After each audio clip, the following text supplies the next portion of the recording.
बिस्मिल्लाहिर्रहमानिर्रहीम। अस्सलाम वालेकुम पाकिस्तान। नाजरीन, आप देख रहे हैं आवाज़ बहावलपुर न्यूज़ चैनल और मैं हूं आपका मेज़बान अहमद महमूद। नाजरीन, जैसा कि आप सब जानते हैं कि हम आप लोगों के लिए आज की शख्सियत प्रोग्राम लेकर आया करते हैं। आज मैं डिस्ट्रिक्ट बार एसोसिएशन लोधरा में मौजूद हूँ। आज मैं आपको जिस शख्सियत का तारुफ करवाने जा रहा हूँ, आप कानूनदान हैं।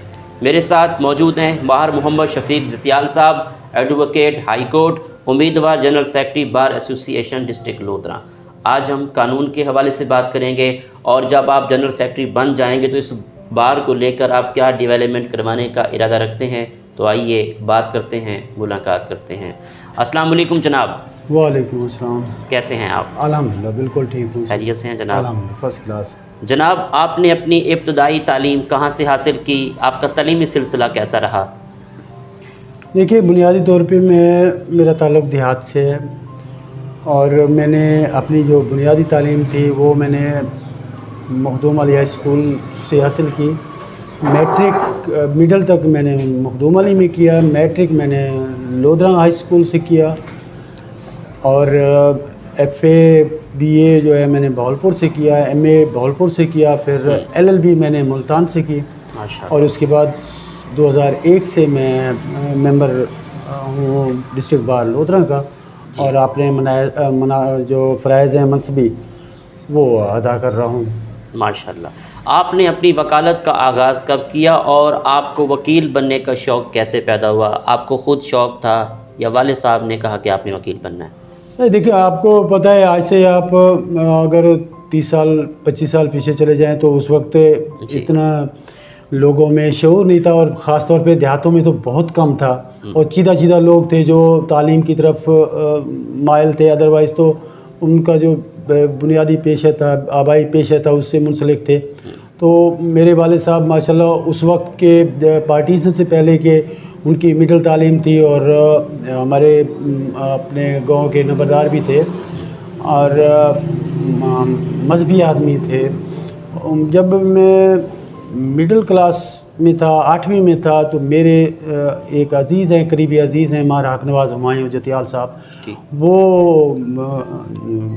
वकील बने, एडवोकेट बने। तो उनसे मैं तो इंस्पायर हुआ। मैंने कहा ये शोबा जो है ये मुझे सूट करेगा क्योंकि मेरा अपना रुझान इस तरह का था। पब्लिक रिलेशन, दोस्तों में बैठना, लोगों के मसाइल देखना। वैसे भी आप तो जानते हैं कि देहातों में जो है सबसे जो पहला जो वहाँ पे होता है मामलात को हल करने का जो जगह है वो नंबरदार का डेरा होता है या वहाँ के जो कोई वहाँ के मकामी तौर पे जो सुलझे लोग होते हैं उनके पास मसाइल आते हैं। तो मेरे वालिद साहब चूँकि नंबरदार थे तो सारे इलाके के मामलात आते थे, वो देखते थे, हम बैठ के सुनते थे। तो वहाँ से मुझे शौक़ हुआ कि क्यों ना मैं इसको थोड़ा इसका दायरा कार वसी करूँ और वसी दायरे तालीम और फिर उसके बाद पेशे से हो सकता है वो उससे मुतासिर होकर फिर मैं इस तरफ आया। मैंने 8वीं से ही मेरा ज़हन बन गया था। मैंने अपना रुझान जो है वो वकालत की तरफ कि मैं बेसिक तालीम हासिल करूं और वकालत का जो है कोर्स करूं और बाज़ाब्ता वकालत शुरू करूं। अल्हम्दुलिल्लाह मैं 22 साल 23 साल से इसी पेशे से मुंसलिक हूँ। प्योर प्रोफेशनल हैं हम माशाअल्लाह। जब देखिए इस शोबे में ये हम अमीन होते हैं, लोगों की अमानतें होते हैं हमारे पास और यहाँ पे हमारा लम्हा बलम्हा हम इम्तिहान से गुजरते हैं। हमें बहुत सारी ऑफरें होती हैं दूसरी तरफ से, इधर उधर से, कि आप यूँ कर लें, हम आपको इस तरह करते हैं।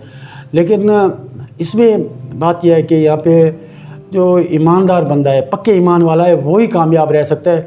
जब कोई वकील भी अगर किसी लालच में आके अपने फ़राइज़ मनसबी से हट जाता है, ईमानदारी से हट जाता है, फिर वो ज़्यादा अरसा वकालत नहीं कर सकता। बिल्कुल, उसको एक दिन फिर ये पेशा छोड़ना होता है। मशहूरी हो जाती है कि ये बंदा ठीक नहीं है, बेईमान है, दूसरी पार्टी से समझौता कर लेता है 4 टकों की खातिर, 4 पैसों की खातिर। तो ये वैसे भी वकील के जो लफ्ज़ी मानी है, वकील अल्लाह की सिफ्त का नाम है और इसके लफ्ज़ी मानी मददगार है। तो हमारा बुनियादी काम तो लोगों की मदद करना है और उन लोगों की भी मदद करना है जिनका कोई नहीं है। तो ये एक किस्म की इबादत भी है। अगर कोई इसको इस तरह समझे और इस तरह करे तो फिर ये इबादत भी है, लोगों के काम आना, हकूक़ुल इबाद पूरे करना, इसमें मतलब ये इस तो बहुत बड़ा स्कोप है, ठीक, या दुनिया के लिए भी और आखिरत के लिए। बिल्कुल। जनाब, आप माशाल्लाह सीनियर कानूनदान हैं, एक अच्छे वकील में क्या खसूसियात होनी चाहिए? देखिए जी, एक अच्छे वकील की सबसे बड़ी खूबी तो ये होनी चाहिए कि जब वो किसी क्लाइंट का केस लेता है, जी। पूरी ज़िम्मेदारी से ले, उसे पहले डिस्कस कर ले, पढ़ ले, जो अवेलेबल डॉक्यूमेंट हैं उनको देख ले। अगर उसका केस बनता है क्लाइंट का तो उसकी हामी भरे, अगर नहीं बनता जी। फिर उसको जलील ना करे, उसको मुतमईन करके घर भेज दे कि आपका केस नहीं बनता, आप पैसा और वक्त ज़ाया ना करें, और आप किसी और तरीके से, बजाय अदालत के, आप किसी और तरीके, पंचायत के ज़रिए किसी और तरीके से आपका कोई राइट अगर आपसे छीने गए हैं तो उस फोरम से जाके हासिल करें। ठीक, एक वकील मुआशरे की इस्लाह के लिए क्या किरदार अदा कर सकता है? वकील को सिंबल होना चाहिए, वकील को फ्रंट लाइन पे चलना चाहिए ताकि दूसरे उसको देख के रहनुमाई हासिल करें कि ये सिरात मुस्तकीम पे चल रहे हैं, हमें भी इसके साथ चलना चाहिए।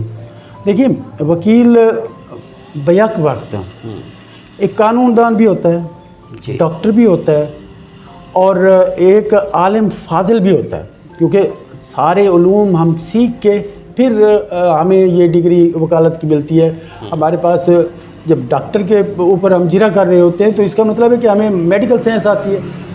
जब हम किसी आलिम से हम सवाल जवाब कर रहे होते हैं तो ज़ाहिर है खालिसन शरीयत के मुताबिक हम उससे सवाल जवाब, इसका मतलब ये है कि हम साहिब इल्म जो है दीनी अलूम भी हमारे पास होते हैं, साइंसी अलूम भी होते हैं, कानूनी अलूम भी हमारे पास होती है। तो ये वकील तो एक सिंबल है हर चीज़ को। और दूसरा ये है कि अल्हम्दुलिल्लाह वकला में एक अल्लाह ताला ने खुदादाद सलाहियत जब है ही मददगार, अल्लाह ताला ने मददगार बना के भेजा है तो उसमें सलाहियतें भी दी हैं।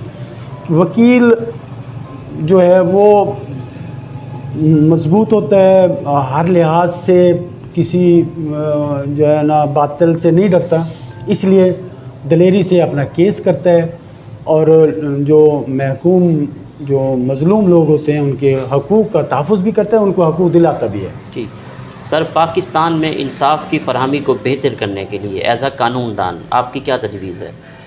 देखिए जी, अगर हम इसकी इस्लाह करना चाहें, ज़ाहिर है बहुत सारे सवाल उठ रहे हैं, सिर्फ पाकिस्तान से नहीं पूरी दुनिया से सवाल उठ रहे हैं कि पाकिस्तान में जो है ना कानून इंसाफ की फरहमी जो है ना वो मसदूद होकर रह गई है, और वो गिने चुने लोगों के लिए है, एक एलीट क्लास के लिए जो है ना ये फोरम है। गरीब और जो जिनका कोई आगे पीछे नहीं, उनके लिए यहाँ पे इंसाफ लेना जो है ये एक जंग मुसलसल है। बहुत आसान तरीका है, एक वकील को प्योरली प्रोफेशनल होना चाहिए, अपने काम से काम रखे, ईमानदारी से जिस क्लाइंट का केस उसने लिया है वो उसको चाहिए, उसने अपनी मर्ज़ी से फ़ीस ली है और उसी मेहनत से अपना केस तैयार करके आए और उसका केस जो है अदालत में पेश करें। ठीक, डिस्ट्रिक्ट बार एसोसिएशन लोधरा के क्या मसाइल हैं जो आप चाहते हो कि ये हल हो जाएं? देखिए, डिस्ट्रिक्ट बार लोधरा के मसाइल, ये तो मसाइल का गढ़ है।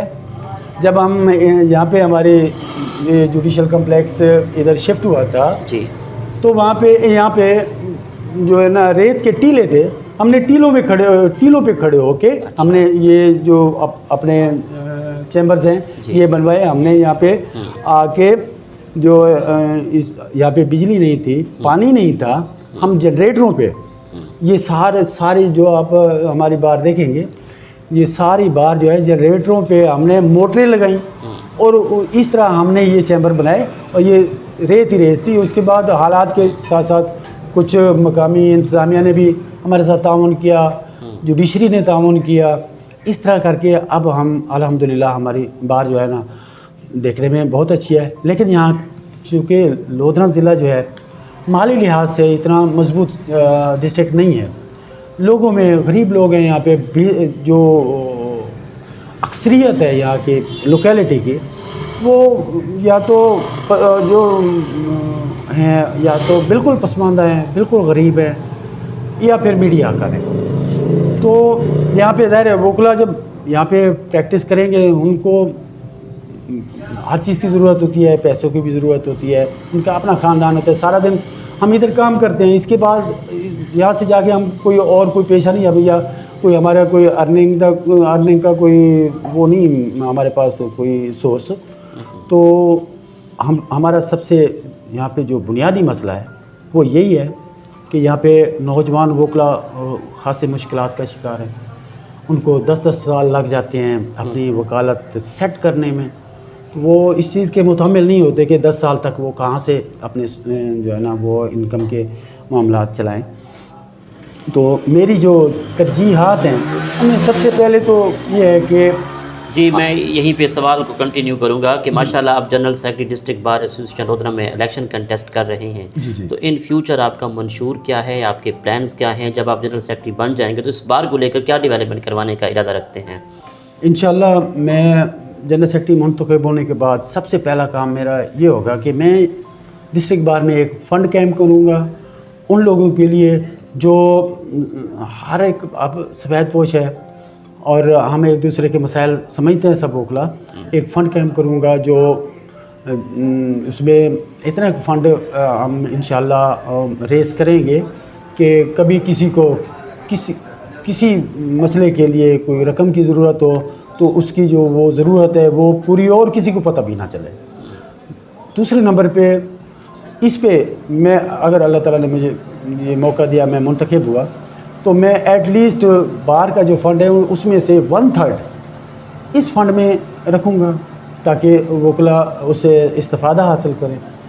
दूसरे नंबर पे यहाँ पे नौजवान वोकला की तादाद माशाल्लाह दिन ब दिन बढ़ती जा रही है और नए वोकला हैं और बड़े जज्बे और शौक़ लेके आए हैं यहाँ आके उनको भी मसाइल का सामना है और मैं उनके लिए मौक़े पैदा कराऊँगा। मैं जुडिशरी से भी यही रिक्वेस्ट करूँगा कि जिन हमारे दोस्तों की प्रैक्टिस 10 साल से कम है उनको लोकल कमीशन कैम करें ताकि वो मौके पे जाएं, लोगों के एविडेंस कलेक्ट करें। एक तो उनकी तरबियत होती रहेगी, दूसरा उनकी आमदनी का एक ज़रिया जो है वो बन जाएगा। बहुत जल्दी वो कानून भी सीख लेंगे, किस तरह अदालतों में पेश होने और किस तरह केस तैयार करना है, वो सारी जो है वो उसी में आ जाएगी। बिल्कुल सही। उसके बाद हमारा एक जो सबका जो बुनियादी मसला जा रहा है वो हमारी वोकला कॉलोनी है। ठीक। उसके लिए रकबा ज़मीन जो है वो मुख्तस काफ़ी अरसे से हो चुकी है, लेकिन वो किसी वजह से वो हमारी कॉलोनी जो है वो मंजूर नहीं हो रही। तो इंशाल्लाह मैं अपनी सारी तगदो करूँगा अपने वोकला भाइयों के लिए, वो कॉलोनी का जो मसला है वो मैं इंशाल्लाह हल कराऊँगा। ठीक। और चैम्बर के साथ 4 दीवारी के हवाले से कोई प्लान है?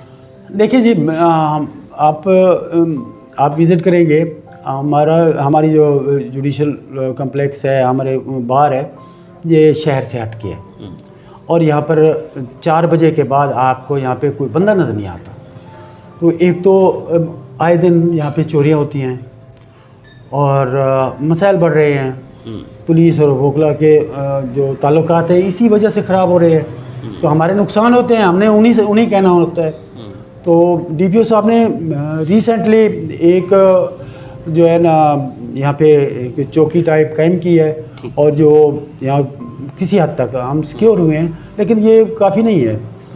हम ये चाहते हैं कि हमारी जो बार का जो रकबा है वो मुख्तस है, मखसूस है, उसकी 4 दीवारी होनी चाहिए और ये जो रोड आ रहा है ये दरमियान में से ना गुजरे, बल्कि ये जुडिशल कम्प्लेक्स के पीछे से इसको रास्ता दे और ये दीवार इस तरह हो जाए कि हमारी बार और बेंच जुडिशरी और बार जो है ना ये इस दरमियान वाली दीवार हट जाए या इसमें गेट लग जाए, तो हमारा जो है ना इस तरह हम सिक्योर भी हो जाएंगे और क्लोज भी हो जाएंगे। ठीक। आपको सैर व सियाहत का कितना शौक़ है? पाकिस्तान के कौन कौन से शहर अच्छे लगते हैं? आपका पसंदीदा शहर कौन सा है?